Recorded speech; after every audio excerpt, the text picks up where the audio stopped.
L'évangile de ce lundi 23 mars est tiré de l'évangile de Saint Jean, au chapitre 4e, les versets 43 à 54. En ce temps-là, après avoir passé 2 jours chez les Samaritains, Jésus partit de là pour la Galilée. Lui-même avait témoigné qu'un prophète n'est pas considéré dans son propre pays. Il arriva donc en Galilée. Les Galiléens lui firent bon accueil, car ils avaient vu tout ce qu'il avait fait à Jérusalem pendant la fête de la Pâque, puisqu'ils étaient allés eux aussi à cette fête. Ainsi donc, Jésus revint à Cana de Galilée, où il avait changé l'eau en vin. Or, il y avait un fonctionnaire royal dont le fils était malade à Capharnaüm. Ayant appris que Jésus arrivait de Judée en Galilée, il alla le trouver. Il lui demandait de descendre à Capharnaüm pour guérir son fils qui était mourant. Jésus lui dit : « Si vous ne voyez pas de signes et de prodiges, vous ne croirez donc pas ? » Le fonctionnaire royal lui dit : « Seigneur, descends avant que mon enfant ne meure. »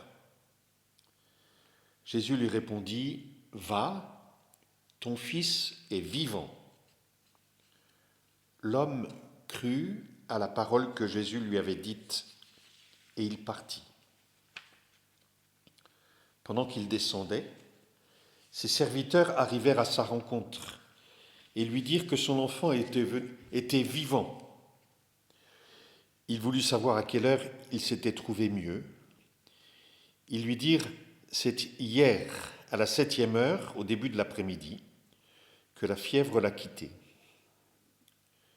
Le père se rendit compte que c'était justement à l'heure où Jésus lui avait dit : « Ton fils est vivant. »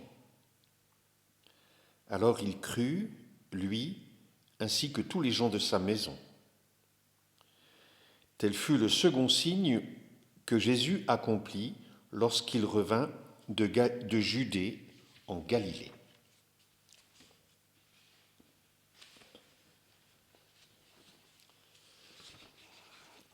Voilà, il y a un père, fonctionnaire royal, il y a son fils qui a la fièvre avec un diagnostic vital engagé.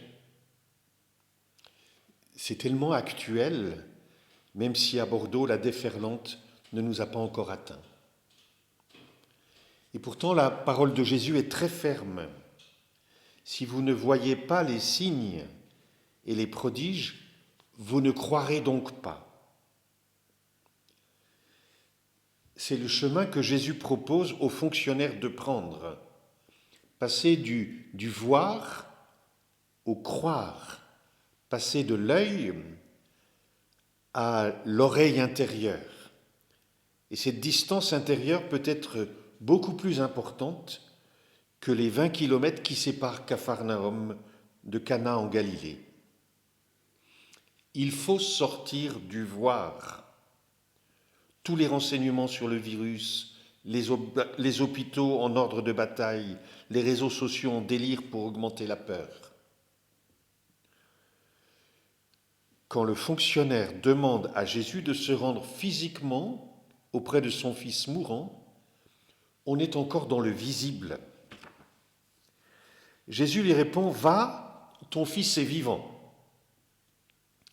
L'homme crut à la parole de Jésus et il part sans Jésus. Il refait la route seul, avec pour unique bagage la parole dite par Jésus. Il croit à la parole d'autorité de Jésus, une parole qui dit ce qu'elle fait, comme Dieu au premier jour de la création, que la lumière soit, et la lumière fut. Il est vraiment en route dans ce travail de passer du voir au croire. Mais l'étape suivante, c'est que cette parole est confirmée, c'est la confirmation, par la rencontre des serviteurs du fonctionnaire qui courent lui apporter la bonne nouvelle que son fils est vivant. il se rend compte alors, il reconnaît qu'il a cru à la parole de Jésus. Il est devenu croyant en se mettant en route sur la parole de Jésus. Parce que il est maintenant arrivé où Jésus voulait l'amener. Jésus voulait l'amener à la foi en celui qui fait, par sa parole, passer de la mort à la vie. Et c'est bien Jésus. Et voilà, c'est bien le signe que Jésus voulait poser. Comment le Père passe du voir au croire. Le miraculé, le guéri, le récit ne nous le fait pas voir. Il est seulement dit que le Fils est vivant. On ne le voit pas. Ne cherchez pas, il n'y a rien à voir. Seulement à croire en la parole de Jésus. Et il est confirmé par le témoignage des serviteurs. Et le Père n'a toujours pas vu son Fils vivant. Mais le Père croit, ainsi que tous les gens de sa maison qui sont venus le rejoindre pour lui annoncer la bonne nouvelle. Il croit sur parole. Pour nous aujourd'hui, cet évangile de Jean nous demande aussi de prendre ce chemin de foi, non pas en une promesse, ton fils vivra, ou à un souhait qu'il te soit fait selon comme tu crois, mais il nous est demandé de prendre ce chemin de foi dans l'affirmation « ton fils est vivant », c'est au présent, ici et maintenant, à travers la crise que nous vivons, dans nos fragilités biologiques comme dans notre histoire de pécheurs, le chrétien que nous sommes croit qu'il est délivré de la mort définitive et dès maintenant qu'il est vivant de la vie du ressuscité. Je suis aujourd'hui invité à faire ce chemin du voir au croire, à m'approprier la parole de Jésus qui a vaincu la mort et qui est ressuscité et qui me dit « Aujourd'hui, ton Fils est vivant ».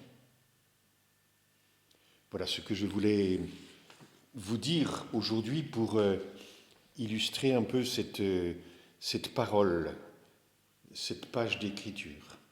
J'aimerais prier aussi pour toutes les personnes qui sont dans les EHPAD. La paroisse, sur notre territoire, sur nos paroisses, il y a 5 EHPAD et 5 équipes qui accueillent régulièrement, qui vont visiter et qui ne peuvent plus visiter aujourd'hui les EHPAD, qui viennent célébrer la messe, dire le chapelet et qui ne peuvent plus célébrer la messe et dire le chapelet dans ces EHPAD.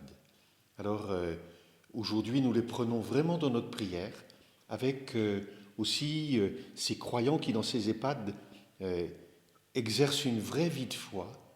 Je pense à Guy qui organise beaucoup au Clos Serena la vie de prière aussi. Et on prie vraiment avec vous et pour tout le personnel qui a soin de vous aujourd'hui. Nous le prions aussi en invoquant la Vierge Marie. Je vous salue, Marie comblée de grâce, le Seigneur est avec vous. Vous êtes bénie entre toutes les femmes, et Jésus, votre enfant, est béni.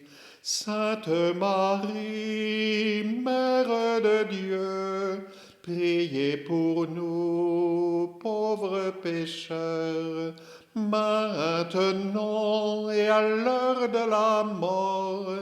Amen, Amen, Maranatha.